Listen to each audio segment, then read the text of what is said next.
Art One-on-One with Mr. Burgher.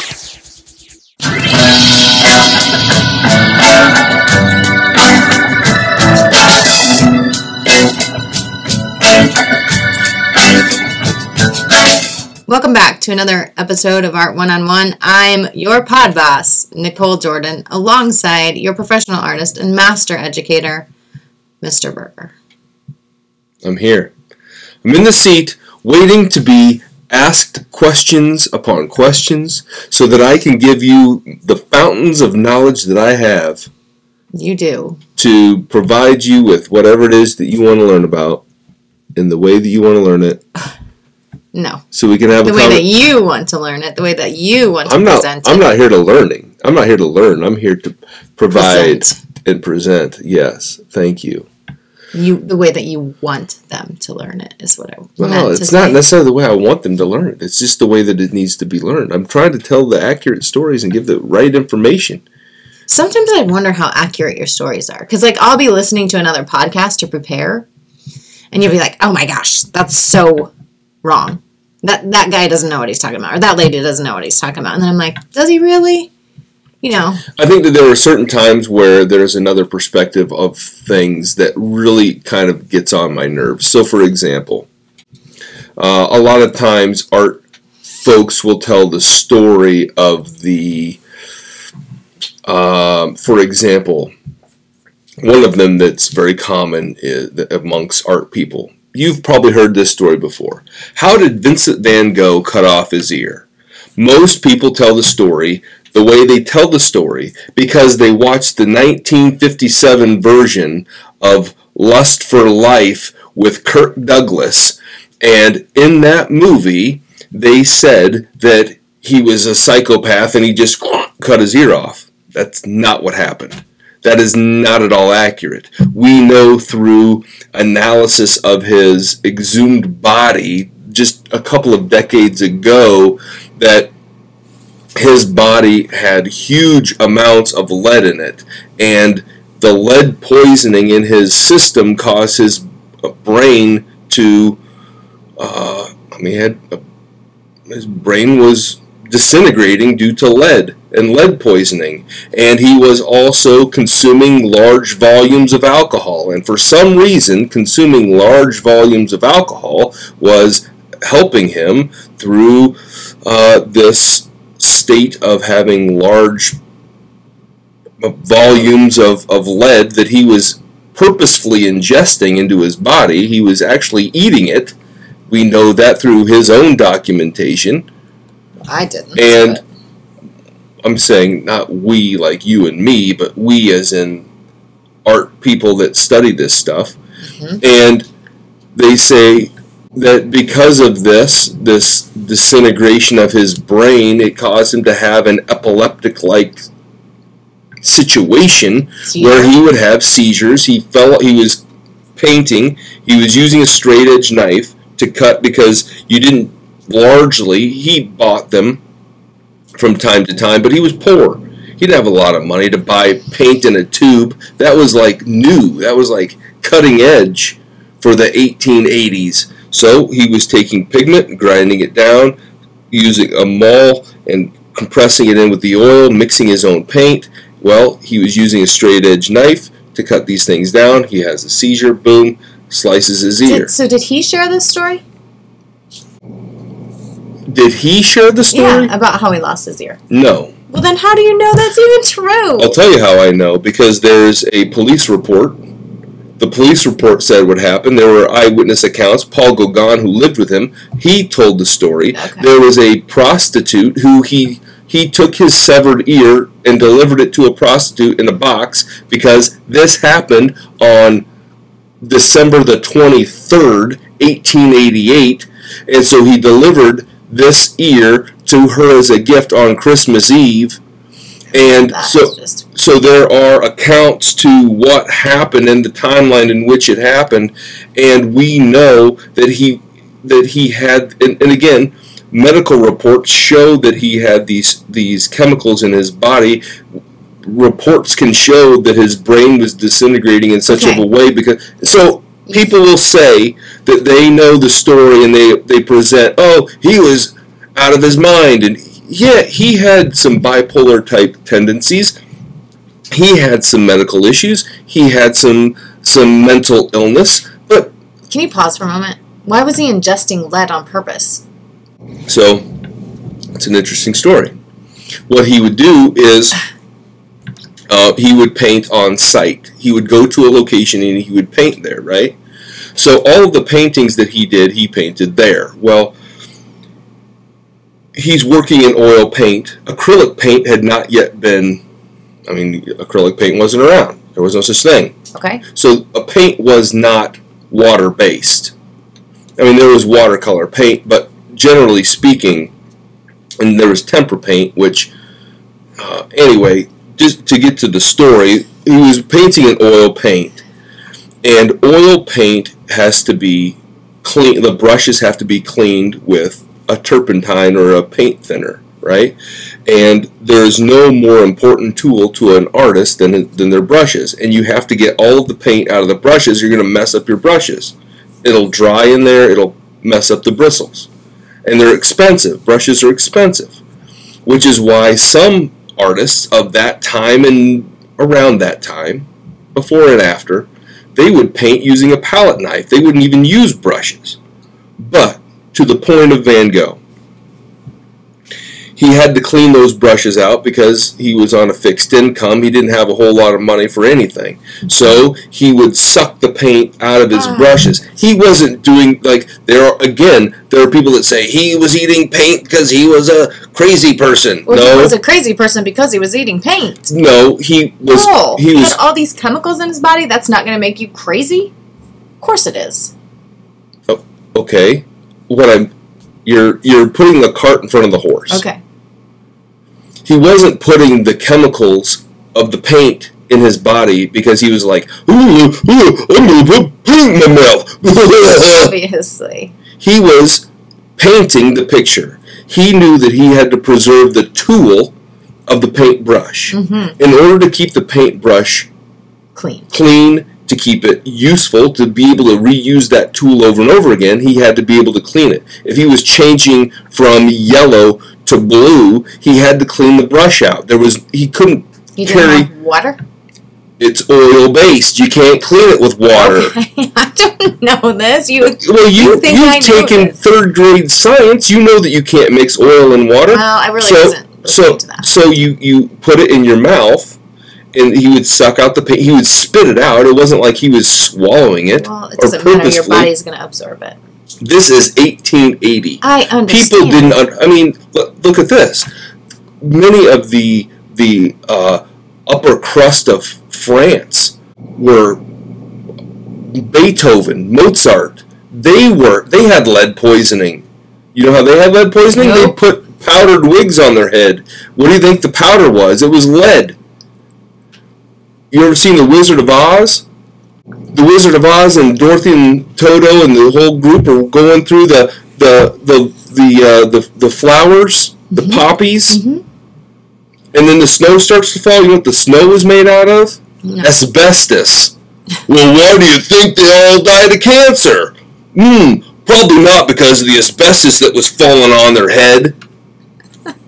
Well, why'd they do that, the dumb dummies? Well, they didn't know any better. Well, I'm not saying they didn't know it then. I'm just saying now, at this point, I can say, well, no wonder he was mad.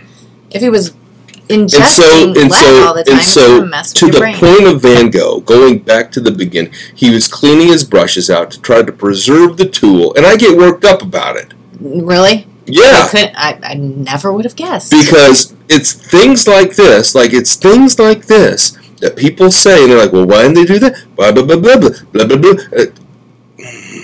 Gets me worked up.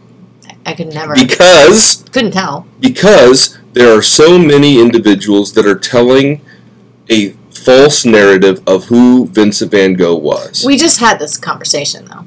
Everybody, it's perspective, right? It's somebody reads something, there's so many sources out there, especially nowadays. Who the hell knows what to believe with what you read and what you investigate, or what you, not investigate, what's the word I'm looking for? Research. There is a documented truth to who these artists are and who they were. Now, are there things we don't know? Absolutely. There is a side to the artist. There is a personal life to the artist. There is a underbelly that we don't always understand. And sometimes we find out later. Sometimes we find out sooner. But at the end of the day, I think that it's important to recognize that when there are things that we know about these artists, that we go to good, credible sources who we can believe and trust. And there have been things that I maybe said unintentionally that aren't 100% accurate. Then you do the research and you say, hey, here's where I was wrong on that. Right. Which is why the comments down below are very valuable when it comes to videos on YouTube and things like this. So you can say, hey, listen, that's inaccurate.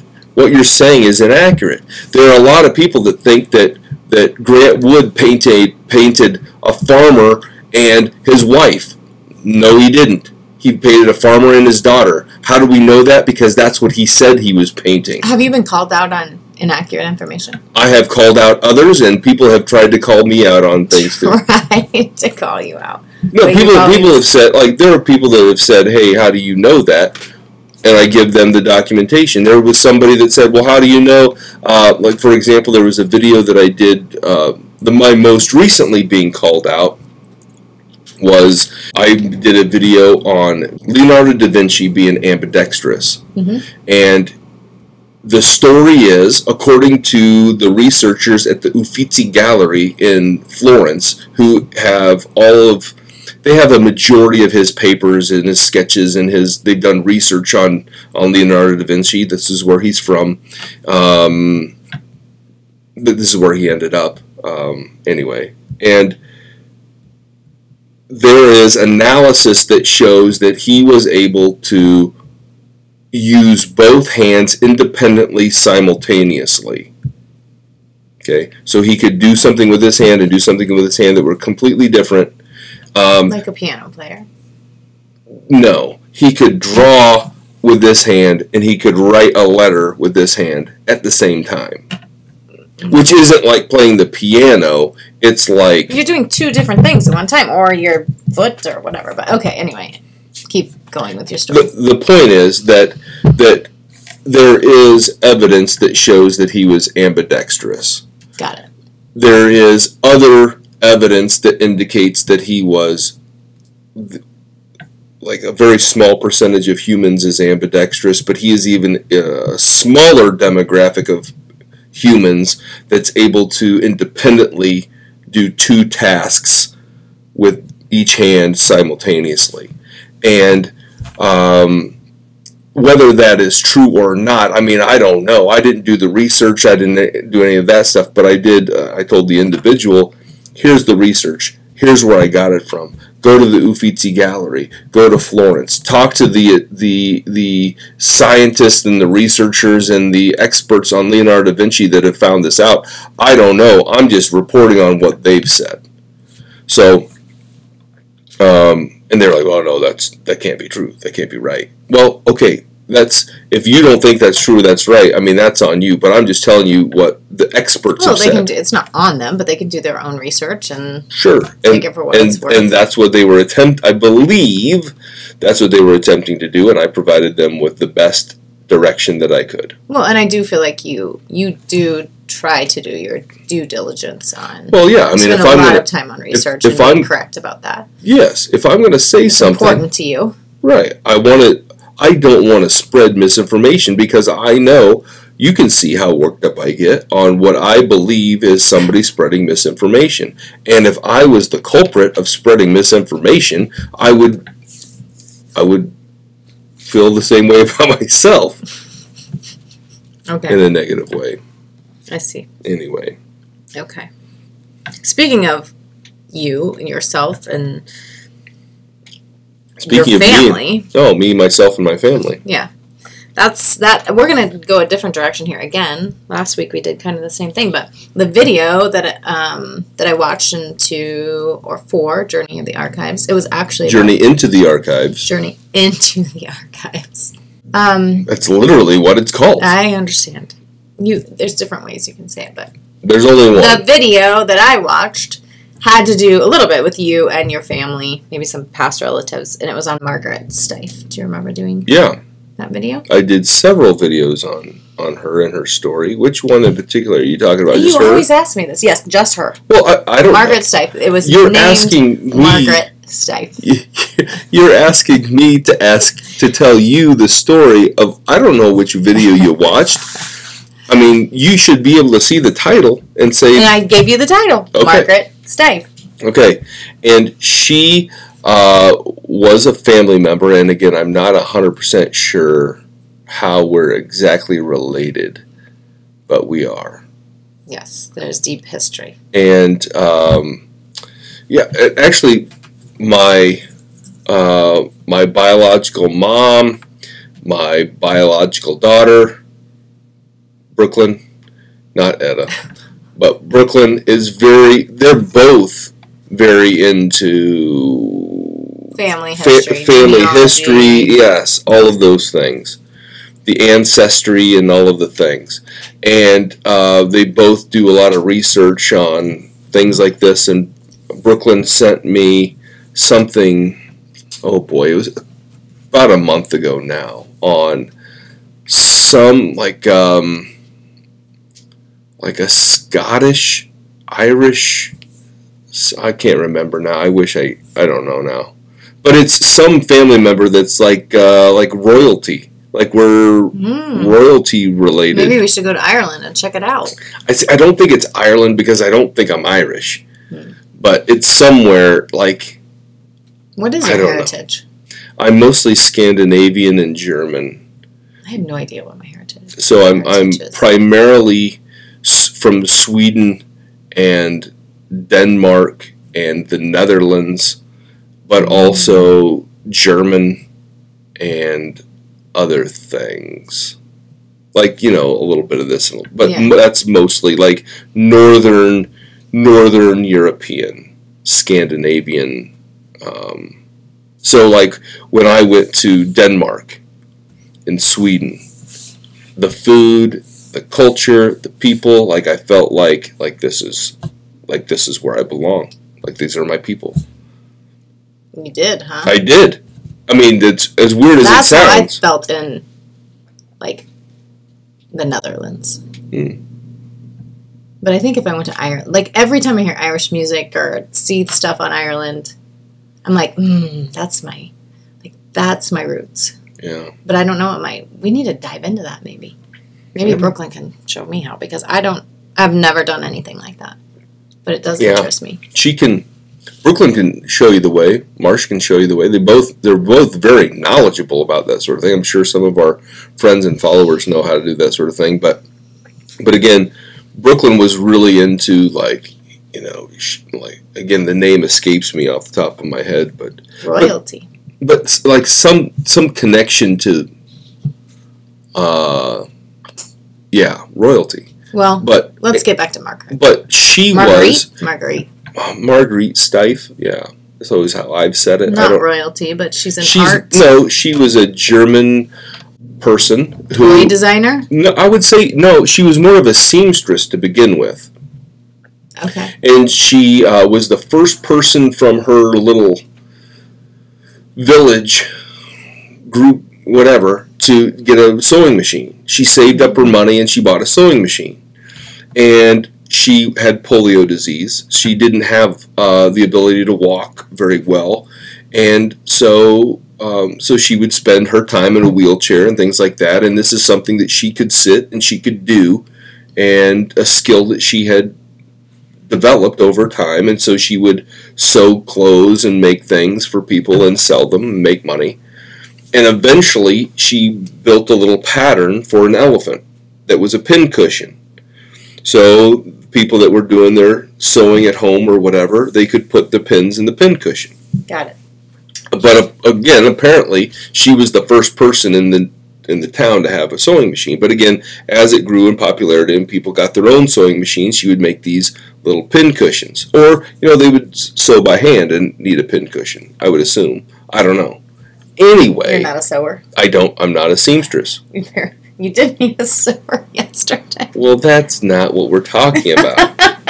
Me sitting down and blowing my pants out has nothing to do with art one-on-one. You blew out his pants yesterday. So, we're going to keep moving forward with the story. And so she made these little elephant pincushions, and the people that would buy these, the largely women that bought these, I would say probably exclusively women were buying these, were taking them home and using them as the pincushion, and their kids were wanting to play with the little elephant, the little stuffed animal, and so people started buying them not as a pincushion but as a toy.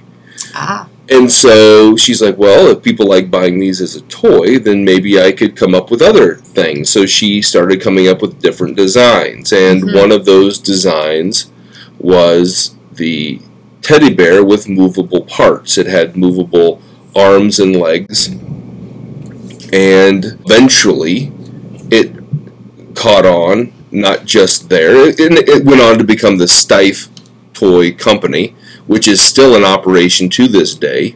They are known for very top-end plush toy animals. They do everything, like all kinds of different, like they do, like there's a Shrek that they make, and they do like monkeys and bears and the elephant and all of the things. But their number one bestseller of all time has been the teddy bear, which again migrated from Germany to the United States and became associated with President Teddy Roosevelt in his campaign for re-election. And there's another story of a small company in the United States that would go on to say that they were the inventor of the teddy bear, where again this is an American company, it's an American thing, it's an American president, the teddy bear, it's like we want it to be an American story when really it's an international story of the teddy bear. The idea of creating a toy bear originated in Germany, and another company in the United States saw it, took it, copied it, replicated it. Made it better. I wouldn't say they made it better. Different. They just made it. There was no that's what became popular for her, though, right? Copyright really wasn't a thing at that time. Like, you couldn't say, oh, that's my song or my book or my thing. It was like... but that's what really made her popular, was the teddy bear. The movable arms teddy bear. That was their number one seller. Now, whether or not that made her popular, I don't know. But I do know that with the teddy bear and... Again, President Roosevelt. I don't know the story. I mean, I kind of was listening to the story of that. Well, you're the one that brought that up. No, you brought up the Teddy Roosevelt. I did not. You brought up the video that you say you watched. I did, but I don't remember the exact... I've watched this video a couple times, but I don't remember the story with the bear and the... Isn't it something around human... Well, I'm not even going to say it. So why don't you fill... I was going to say human, like... Not human rights, animal rights, but yeah, kind of. It's so Teddy Roosevelt was in Mississippi going on a bear hunt, and they were having a hard time tracking down a bear, and one thing led to another. They found this old bear, and the dogs had basically cornered it, and it was whatever. And it killed one of the dogs. Apparently, maybe it may have killed or injured one of the dogs. We don't. I mean, there's debate on that. But anyway, either way, they tied a rope around the bear's tree and around its neck and tied it to a tree. And then they went and got the president and said, President Roosevelt, there's a bear for you to kill. And he walks over there. He's like, I'm not going to shoot a bear that's tied to a tree. I'm not going to do that. Let it go. And he leaves, and somebody else shoots it. Whatever. Well, the story gets out that the president refused to hunt this bear tied to a tree because that was unsportsmanlike. And instead of drawing the picture of this big old sad bear, it was a little tiny bear cub. And so then it became, oh, well, the president, like, it's kind of like, Abraham Lincoln splitting rails with his axe, or George Washington chopping down the cherry tree. I cannot tell a lie. Yes, I cut down the cherry tree. Or, all of these, like, stories that may have been, maybe there's like a little nugget of truth in it. It got embellished and became more folklore or whatever, myth of who the president was than reality. Anyway, the story got out. They said, oh, yeah, the president won't kill a baby bear, and it's tied to a tree, and it's blah, blah, blah. And so they started making when he was, for his campaign and whatnot, they made little vote for Roosevelt with a little USA bow around its neck, and it said Roosevelt, and a medallion and a sparkly thing, and the kids would love it, and the parents would say, well, my kid likes it, so I might as well vote for that guy. I don't know actually how that worked. It's a good marketing campaign. Anyway, so that's the teddy bear. Got it. In a nutshell. I see. I mean, there's other pieces of it, but that's in a nutshell. So what does that have to do with the teddy bear for Margarete Steiff? Well, the teddy bear was the marketing tool. The teddy bear is named for Teddy Roosevelt. That's how the teddy bear gets its name, because it was a marketing tool for Teddy Roosevelt. There is no bear called the teddy bear. The teddy bear comes from Teddy Roosevelt. Ah, okay. That's the connection. Okay, makes sense now. You pulled it all together for me. Okay. Well done. Well done, Art One-on-One with Mr. Burgher. You did it again. Anyway. Well, okay, so... Ask the Art Guides. Our longest running segment here on Art One-on-One. And the artist that we are going to discuss today is... William Morris. William Morris. And I've got to tell you, I think this is the second time this has occurred, but I'm completely ignorant to William Morris. And last time I read the thing, and I got all kinds of ridiculed for, you don't have to read the thing, you look at the picture, you interpret you gotta get it to... Alright, so you don't know William Morris. I don't know William Morris. So looking at this picture, what do you get out of that? I mean... Well, let me read I'll read the things to you. Okay. The art, the inspiration. No, the life. The life. The works, the inspiration. The inspiration, correct. So bad truth makes good fantasy. Okay. To be prolific, be versatile. Art is the methadone of the masses. All right. So what I get out of that, number one, he's doing something with fantasy. And he was delusional. He made lots of different things. He was prolific, so he made lots of different types of art, which also made him a versatile artist, because he was allowing this for everyone. And he was also a drug dealer, selling meth on the streets of wherever. He's probably from Paris. He looks Parisian. He had a hat and a beard, so he looks like he's Parisian, and from the 1880s. And he was a drug dealer of the 1880s. He was tripping out, which is why there's swans looking at him. Is that about right? No, you're awful. Yeah, exactly. You know why? Because that doesn't work. Looking at the picture and saying, tell me about the artist. Well, you can't get jack shit from looking at the picture. Traditional oracle cards. My point in talking to you last week, no, 2 weeks ago. 2 weeks ago. 2 weeks ago. 2 weeks ago, was that traditional oracle cards, you get hints from These, I don't feel like they're traditional oracle cards. And that's why we use them in the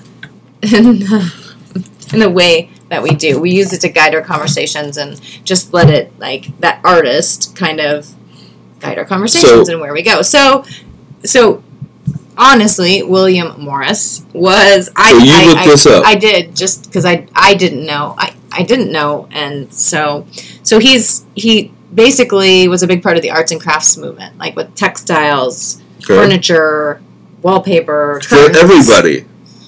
Well, and you can kind of... Well, I mean, I don't know that you necessarily get that out of this picture, but... Well, I didn't get that. And he was part of the Great Exhibition. But I did say everybody. I don't know what the Great Exhibition is. I don't... I'm just giving you... what they said. But he was very high... Well, similar to Margarete, like, high quality. So she was high end of toys. He was high end of fabrics, textiles, curtains, like, very high end. Maybe Margarete Steiff took fabrics from him and made animals. Maybe they know each other. Maybe they were buddies. Maybe he was selling methadone to one of my ancestors. You son of a... Oh, God, I hate drug dealers.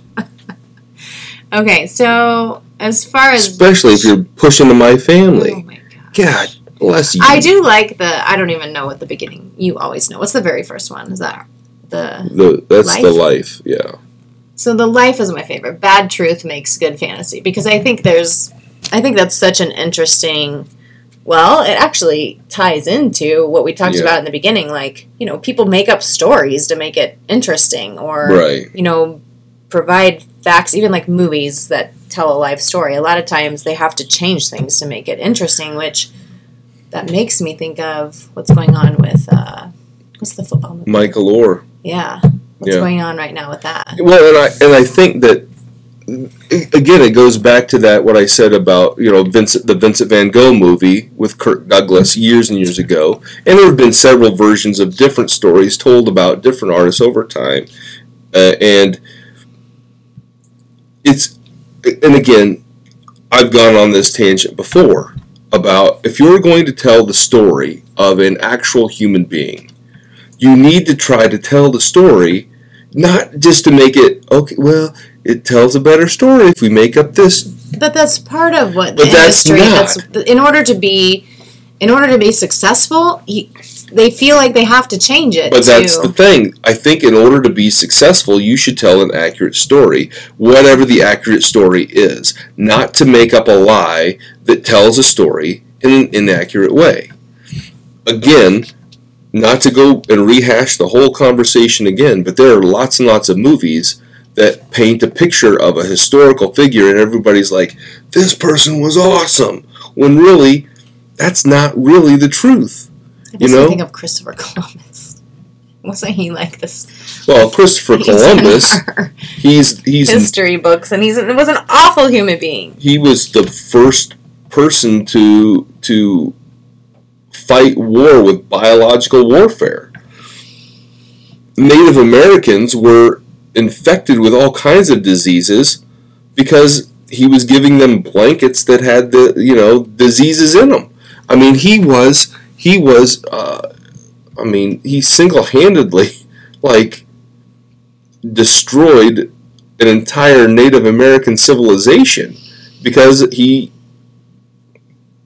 felt like he could, and it's this entitlement. I can't get down with Christopher Columbus. I mean, as a kid, you learn Christopher Columbus and he discovered America. Well, how do you discover something where there's already people? Yeah. And as an adult, you can think about it differently than when you're a 5-year-old and you're told, oh yeah, okay, that's what happened. That's what happened.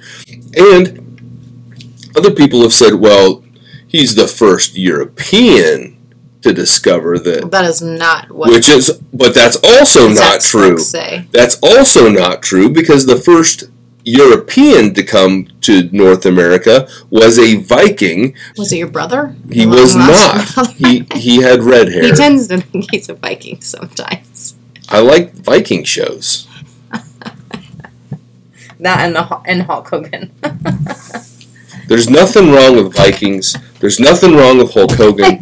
There's nothing wrong. Anything wrong with it, but I think you think you're Hulk Hogan and you think you're a Viking. I don't think I'm Hulk Hogan. I know I'm not Hulk Hogan. Because if really? I was, why don't you give a Hulk Hogan rendition? Because if I was 6'4", I think I've heard it like 6 times. If I was 6'4" and 325 pounds, what are you gonna do, brother? When the largest arms in the world run wild on you, what you gonna do? What you gonna?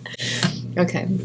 But the point is, yes, that there are these myths and stories that have been told and told and told. And it's perhaps true that bad truth makes a good fantasy, but that doesn't make it real. Yeah, but I think it depends on what industry you're in. Like, for what you do, that doesn't make sense, because you're trying to provide value, or not. Well, you're trying to provide content that's true. Whereas, and I do think, like, the story of, what were we talking about? The story of the football, what's his name? Rudy. No. Rudy. I loved Rudy. I loved Rudy, but get to the... Michael Oher. Michael Oher. Like, as a person that's making that, you have to keep in mind, if you're going to make money, people need to... Okay. It needs to be interesting. Okay. While keeping truth. But there's, like, this line where... Okay, is it truth? Is it not? Are you changing the story? Are you changing the... For example, in The Blind Side, the movie The Blind Side, yes, Michael Oher was presented as an illiterate person that could not read, he could not write, he had no education at all. He didn't know how to do any of those things, right, as portrayed in the movie. Mm-hmm. The reality was that he could read, he could write, there were no defects with his ability to communicate in written language. Okay, how does that help tell the story that he doesn't know how to read and write? It makes people feel sorry for him and want to watch what's going to happen with him and for him to be successful. Okay, so me making a lie about him, saying he doesn't know how to read and write, how does that help him?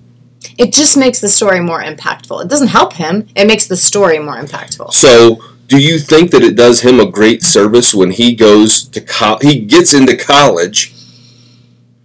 And it doesn't matter at that point. I'm not saying it's not right. So he goes on to college. He goes on to the NFL.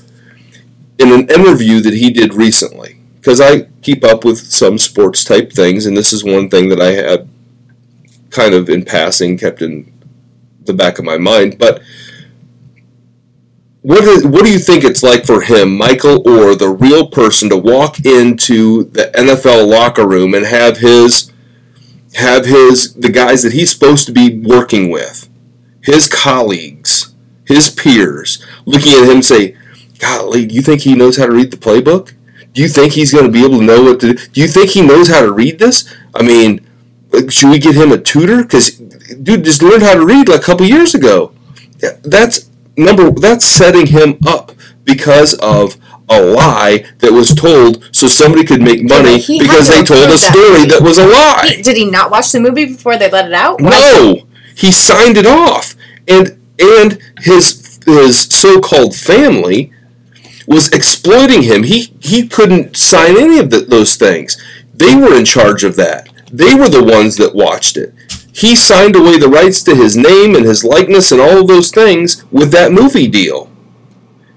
Well, and that's totally on him then. I mean, he signed it away to where he doesn't get to... No, but he did that because he thought he could trust his family, because he thought they were going to help him and do this, that, and do right by him. But they didn't.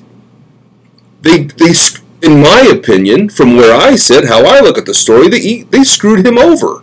They took his story, his likeness, his everything the struggle that he went through, and they made money off this poor guy's heartbreaking story. And they helped him out so that they could profit on their own. And the little brother, as portrayed in the story, made thousands of dollars. Thousands of dollars. You know how much Michael Oher made, according to his account? He made nothing. He got no money. the white family, the white mom, the white dad, the white sister, the white brother, all got money. They all got paid, according to according to his side of the story. They all got paid. It takes a lot. I don't do the research. I just don't have time to do the. Maybe I do, but why is it just now coming out?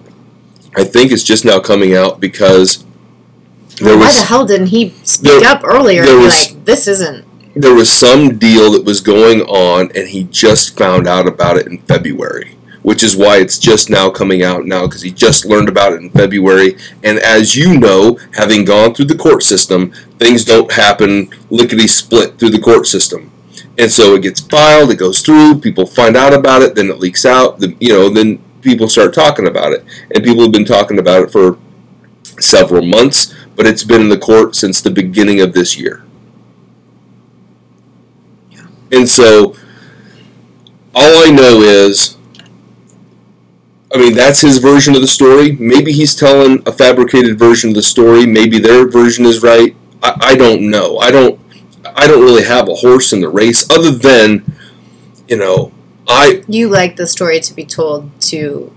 I think that he is the best. I think he is the best interpreter of his own life story, not somebody else that's making money off of it. And like I said, in an interview, he said point blank, they tried to paint me to be this illiterate person who I couldn't read, couldn't write, couldn't do anything, and that's just not true. He's like, I was reading books years before I met this family. I knew how to read and write way before I met this family. And then to have that uphill battle of, okay, now I'm in the NFL, and they're questioning whether or not I can read and understand what's in the playbook. But how many years ago was that? It was like, how many years ago? I don't know. At least, I'm terrible at time. Maybe 15 years ago, but I don't know. Now? His battle with NFL and all of that, why didn't it come out then? His battle with the NFL. Them thinking he was illiterate and whatever. That was just like in a locker room. But why didn't it come out then? Why didn't he present his story then? I'm sure say it was inaccurate. Well, number one, he signed all that stuff away. There's probably some sort of non-disclosure agreement where he couldn't come out and say that's wrong. Although I do think that there were accounts of him coming out saying that there were things that were inaccurate in the movie.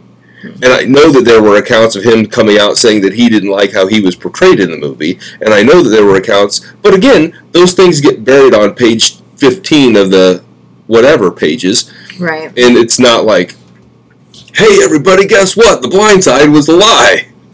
Or whatever. But I do know, again, getting back to Vincent van Gogh, that there are aspects of Vincent van Gogh's life story that are inaccurate. And he's not around to tell us, right? Hey, everybody, that's not right. That's not a fair impression of who I was. Like, people say, Vincent van Gogh is this, mentally ill person that was in an insane asylum. He wasn't smart. He wasn't good. He wasn't this. The guy could read multiple languages. Yeah. He could read Latin. He could read. He lived in Paris. He could read. He could speak in multiple languages. He was like trilingual, quadrilingual. I don't know what you'd say that. I'd say that. But the fact of the matter is that he was very well read. He was very intelligent. He knew lots of things. He could do lots of things. He studied to be a minister. He just wasn't a good public speaker, and he got fired because of that, and the fact that the church gave him lots and lots of things. They gave him a house, they gave him a bed, they gave him clothes, they gave him a stipend, they gave him money. Right. And in his view, being a good ambassador of his religion, he gave all of those things to the poor people in the community where he lived. There was an old lady who didn't have a bed, so he gave her the bed. There was somebody that didn't have a house, so he gave him the house. Somebody didn't have clothes, he gave him the clothes. And he ended up living in a barn making sketches. The officials of the church came to visit and said, what the hell are you doing? Living in a barn? You're supposed to be preaching to these people, not living in like a homeless person. And he said, I thought this is what I was supposed to do. Nope, you're fired. Okay. And again, it goes back to what do we perceive, you know? Well, it's just what story. It's not even that. It's like, what story are we being told to create our perception? Right. Well, and as we have talked about in the past on our own personal discussions, you know, we all have this perception of what reality is, but whether it's real or not real, our perception forms our reality. Right. And if you want to perceive Vincent van Gogh as a certain way, then that's your reality. That's who he is, and nobody's going to convince you otherwise. But for me, my reality is this is who Vincent van Gogh was. This is who I've learned him to be, which has been an evolution. Because I was taught he was this way. But then you read and you research and you find primary sources. You find realistic accounts. You find his diaries. You find the things that he's written and the things that he said. And you compare that to what you've been told. Right. The people that knew him, his family members and his actual friends and all of those things, and you compare that to what? Oh, well, your reality shifts. Your perception shifts. And that's kind of where I end up with Vincent van Gogh. Well, you keep going back to Van Gogh, but really we're talking about William Morris. I mean, we're talking about how I don't think bad truth makes good history. Well, we're going to the statement. He's leading the conversation. This is just where the conversations go. Don't try to digress my thought to William Morris, because I don't know anything about William Morris. So let's keep talking about what we know about and let the oracle card do what it's supposed to do and guide the conversation, not force us back into a pigeonhole. Okay. I'm on a roll today. Apparently, you're the pod boss today, and I am not. Something like that. Mm-hmm. All right, so William Morris was our card. If you want to learn more about him, do it on your own. I don't know anything about William Morris. So we did ask the art guides. Yeah. We covered the archives. Yep. I didn't give you a rating on that one, but what was the rating? I don't. I mean. So if you were to say that there was a rating to that particular video, we'll say it. I mean, we'll say a 7 because it was interesting. I like the story on Teddy Roosevelt. I like because you knew it so well. Well, yeah, it stuck with you. There's a lot of content here that I'm trying to learn, and you have all of this stuff in the back of your mind, and you know it well, and I do not. When we come to these, and I try to be prepared. All you got to do is watch the video and say, "I like it. There's why." I don't like it. Well, I just told you. I like it because of the stories behind it. I liked the information you presented. I think it's interesting that it's a part of your family, history, whatever. So 7. There you go. 7. And now, the last piece is just... We just have one more piece to cover. What is it? It's our video from the prior week. What was that? Oh, yeah. Filippo Brunelleschi. Yeah. The director's cut. You see, when you put things out on YouTube, like there are certain regions of the world where things can or can't be seen. Like there are certain restrictions that are put on videos. So if I add certain content, like there have been videos that I've done on certain topics, certain issues, certain things, I say certain words or certain key things that are put in there. If I talk about anyway, the point is, with certain topics, there becomes certain restrictions on countries or regions that can be seen. So, if, for example, if there's a video that you say, well, he comes out with a video on Tuesday and Thursday, and then the pod on Friday, and then the big video on Saturday, well, one of those didn't show up. Well, the reason that one of those might not have shown up, and it's very rare that it happens, is that the country that you're in has restricted that or won't allow it to be seen for one reason or another. Sometimes the reason is, more times than not, it's the topic of what I'm talking about. So this is the director's cut of that because you didn't want the restrictions. Because there was an edited version. The edited version has already been seen. So if you do a search on Mr. Burger Filippo Brunelleschi, there will be 2 videos that pop up in most regions. One is the original cut, one is the director's cut. The director's cut is more... The director's cut is what just came out. I understand that, but it's the one that you don't care if there are restrictions? There are restrictions on it. It cannot be seen everywhere. Oh, backwards. And so the director's cut has everything in it, and there are restrictions on it. So it might not be available in every area. Got it. Because of the things that... And again, it's not a major difference. It's very, very minor. The differences are very, very minor. But I wanted there to be... Because when I put the original one out, it said, well, this can't be seen here, and it couldn't be seen there because of this reason and that reason and all that.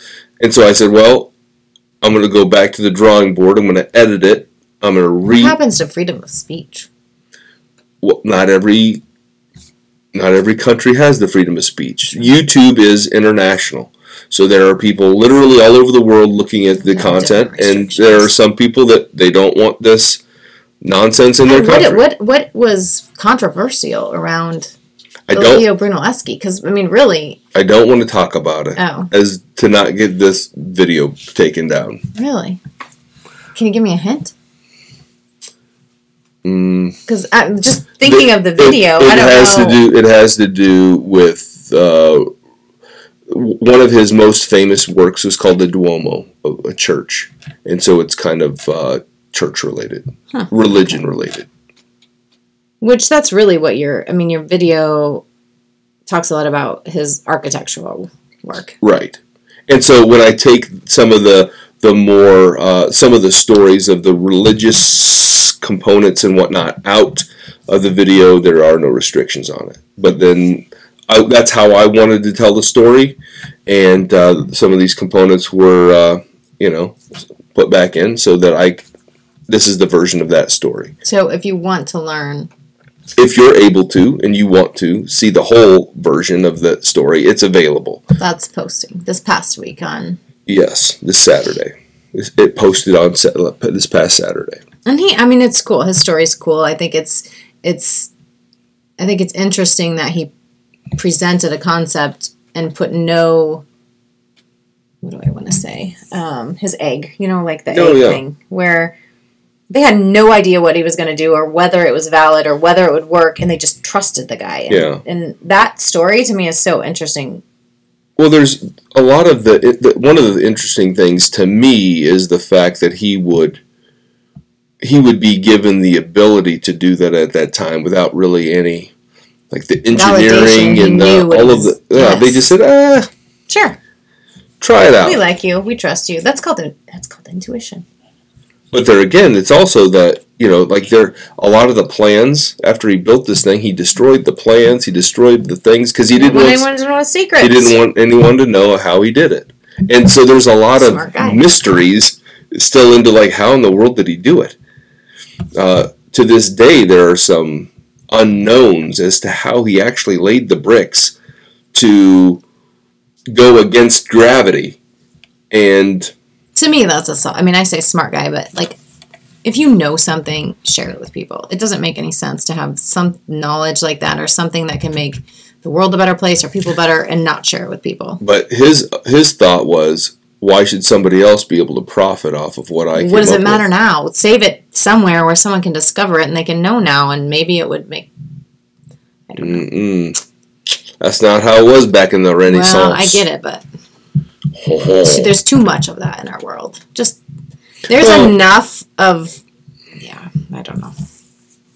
Well, you know how it is. Is not my thing. You know how it is in the world of education. There are a lot of teachers that keep their best ideas to themselves. They don't want to share those ideas. Which to me is ridiculous. And I've always been the opposite, where a teacher comes in, they want to learn from me, they want a student teach or whatever, I give them everything. If you want it, take it. And that only forces me to up my game. Right. If I keep it to myself, then I can just keep doing what I'm doing. But if I give it all away to everybody, then I better step up my game so that my students get something different, better, or more unique, so now we stand out. It's called the ripple effect. And that's what I've always done. Share everything so that I can push myself to improve. That's what I do. I do it here. I do it here on Art 1-on-1. I do it on the Art 101. I do it everywhere. Share everything and let the rewards flow my way. Yes. Okay. So now that we're floated out, now we're floating away. And you're going to edit that out. So, yeah. I don't know where to go from what you just said. I think we're done. I do. I know that, but I don't know how to close it. You just say goodbye. So make sure you like, share, subscribe, comment, critique. We want your comments. Oh, yeah. What were we just talking about? Yeah, you think something's wrong. Point it out to him. Find me on. He needs to be. I like it when people call him out on his. Find me out on the Cameo. Find me on the. Yes. On all of the things. Yes. And yeah, that'll be awesome. So until then, until next time, have a good one.